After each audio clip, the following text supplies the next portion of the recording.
ನಾನು ಸತಿ ನೀವು ಯಾರು ಕೊಲೀಗ್ಸ್ ರೀ, ಮಧ್ಯಾಹ್ನ ಕ್ಯಾಬಿನೆಟ್ ಇರ್ತೀವಿ, ರಾತ್ರಿ ಊಟಕ್ಕೆ ಸೇರ್ತೀವಿ, ಬೆಳಿಗ್ಗೆ ತಿಂಡಿಗೆ ಸೇರ್ತೀವಿ, ಇವೆಲ್ಲ ಇದೇ ಇರ್ತದೆ. ಈಗ ನಾನು MP ಪಾಟೀಲ್ 1 ಗಂಟೆ ರಾಜ್ಯದಕ್ಕೆ ಯಾವ ರೀತಿ ಇನ್ವೆಸ್ಟರ್ಸ್ನ ಕರಿಬೇಕು, ಏನು ಮಾಡಬೇಕು, ಆಂಧ್ರ ಯಾವ ರೀತಿ ನಮಗೆ ಕಾಂಪಿಟೇಷನ್ ಬರ್ತಾ ಇದೆ, ತಮಿಳುನಾಡು ಯಾವ ರೀತಿ ಬರ್ತಾ ಇದೆ, ತೆಲಂಗಾಣ ನಾಡಿದ್ದು ಒಂದು ದೊಡ್ಡ ಕಾರ್ಯಕ್ರಮ ಮಾಡ್ತಿದೆ, ನಾವು ಹೆಂಗೆ ಕಾಂಪೀಟ್ ಮಾಡಬೇಕು, ನಾವು ಗ್ಲೋಬಲ್ ಲೆವೆಲಲ್ಲಿ ಹೆಂಗೆ ಕಾಂಪೀಟ್ ಮಾಡಬೇಕು, ಅದು ನಾವು ಚರ್ಚೆ ಮಾಡ್ತಾ ಇದ್ದೀವಿ.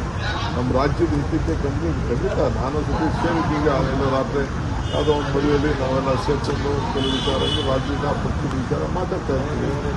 ಇವೆಲ್ಲ ಕೊಲೀಗ್ಸ್ ಏನು ನಮ್ಮ ವೈರಿಗಳ ಥರ ಲೆಕ್ಕ ಆಗ್ತಾ ಇದ್ದೀರ ನೀವು?